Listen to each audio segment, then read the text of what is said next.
saya akan presentasikan bab 1 ilmu dan kedudukannya, hukum menuntut ilmu dan mengajarkannya. Hukum menuntut ilmu sebagaimana yang kita tahu, yaitu hadis Nabi Muhammad SAW, talabul ilmi faridatun ala kulli muslimin wal muslimah. Menuntut ilmu itu wajib bagi setiap muslim, yang laki-laki maupun yang perempuan. Dan dengan ilmu yang dimilikinya, seseorang dapat mengetahui segala bentuk kemaslahatan dan jalan kemanfaatan. Dengan ilmu pula ia dapat menyelami hakikat alam, mengambil pelajaran dari pengalaman yang didapati oleh umat terdahulu, baik yang berhubungan dengan masalah-masalah akidah, ibadah, ataupun yang berhubungan dengan persoalan keduniaan. Nabi Muhammad SAW bersabda, "Man arada dunya fa'alaihi bil ilmi, wa man arada al-akhirah fa'alaihi bil ilmi, wa man aradahuma fa'alaihi bil ilmi." Siapa ingin dunia harus dengan ilmu, siapa ingin akhirat harus dengan ilmu, dan siapa ingin keduanya harus dengan ilmu. Dan hukum mengajarkan ilmu. Mengajarkan ilmu memang diperintahkan oleh agama, karena tidak bisa disangkal lagi bahwa mengajarkan ilmu adalah suatu pekerjaan yang sangat mulia. Nabi Muhammad SAW diutus di dunia ini dengan tugas mengajar, sebagaimana sabdanya, "Mu'aitu li'akuna mu'allima." Aku diutus ini untuk menjadi pengajar. Hadis riwayat Baihaqi. Sekiranya Allah tidak mengutus Rasul untuk menjadi guru bagi manusia, guru dunia, tentulah manusia tinggal dalam kebodohan sepanjang masa. Mengingat pentingnya penyebaran ilmu pengetahuan kepada manusia secara luas, agar mereka tidak berada dalam kebodohan dan kegelapan, maka diperlukan kesadaran bagi para mu'alim atau guru dan ulama untuk beringan tangan menuntun mereka menuju kebahagiaan dunia dan akhirat. Sebagaimana sabda Nabi Muhammad, "Man su'ila man ilmil faqatamahul al-jamahu Allahu yaumal qiyamati bilijamin minan nar." Barang siapa ditanya tentang suatu ilmu kemudian menyembunyikan, tidak mau memberikan jawaban, maka Allah akan mengekangnya mulutnya. Kedudukan orang yang berilmu. Jika ditinjau dari segi orang yang memiliki ilmu dengan orang yang tidak memiliki ilmu, maka sungguh jauh sekali perbedaannya, baik dari segi nilainya maupun derajatnya. Sebagaimana Allah berfirman, "A'udzu billahi minasyaitonir rajim. Bismillahirrahmanirrahim. Qul hal yastawil ladzina ya'lamuna wal ladzina la ya'lamuna innama yatadzakkaru ulul albab." Katakanlah, apakah sama orang-orang yang mengetahui dengan orang-orang yang tidak mengetahui? Sebenarnya hanya orang yang berakal sehat yang dapat menerima pelajaran. Quran Surat Az-Zumar. Dengan ilmu, manusia akan memperoleh segala kebaikan. Dan dengan ilmu pula manusia akan memperoleh kedudukan yang mulia. Walaupun dimungkinkan pada suatu ketika pandangan manusia terhadap ilmu atau pemilik ilmu menjadi kabur karena pengaruh benda-benda dan pergeseran nilai kehidupan yang lain. Namun, tetapi kita yakin pada suatu ketika manakala bahaya yang ditimbulkan oleh benda-benda tersebut, niscaya orang tersebut akan kembali mencari ilmu untuk mengatasi masalah yang ada sebagai pengobatan. Menuntut ilmu adalah ibadah. Dilihat dari derajat dan kedudukan ilmu, sungguh menuntut ilmu itu memiliki nilai pahala yang sangat tinggi di sisi Allah Subhanahu wa taala. Selain itu, menuntut ilmu juga bernilai ibadah, sebagaimana sabda Nabi Muhammad SAW. Sungguh, sekiranya engkau melangkahkan kaki di waktu pagi maupun petang, kemudian mempelajari salah satu ayat dari kitab Allah Al-Quran, maka pahalanya lebih baik daripada ibadah 1 tahun. Kenapa menuntut ilmu sangat tinggi nilainya jika dilihat dari segi ibadah? Karena ibadah yang tidak dilandasi dengan ilmu yang berhubungan dengan itu akan sia-sia amalnya.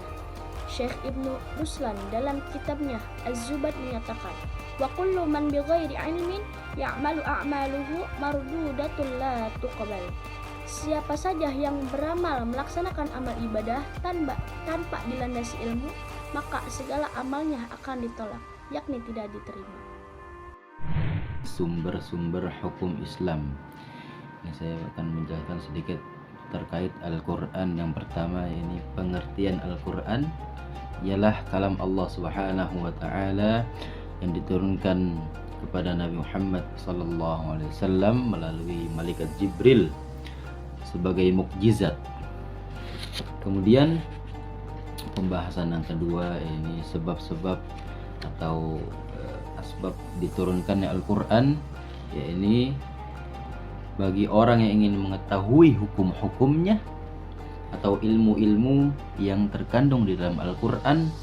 Hal tersebut didasarkan pada dua sebab, yaitu yang pertama adalah untuk mengetahui kemukjizatan Al-Quran, itu yang pertama. Kemudian yang kedua, ya, tidak mengetahui sebab-sebab turunnya ayat-ayat Al-Quran dapat mendatangkan keraguan-raguan, dapat mendatangkan keraguan, ragu begitu ya.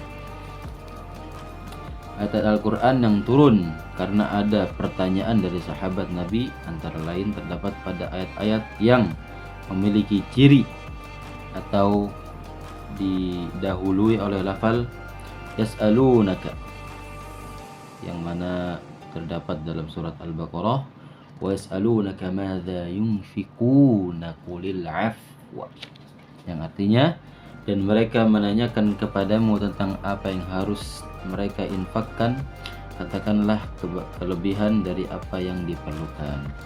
Quran surat Al-Baqarah.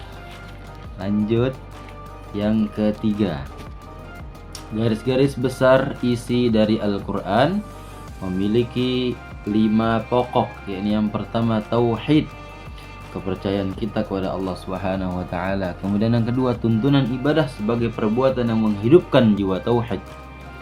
Kemudian yang ketiga, janji dan ancaman. Ya, makanya dalam Al-Quran itu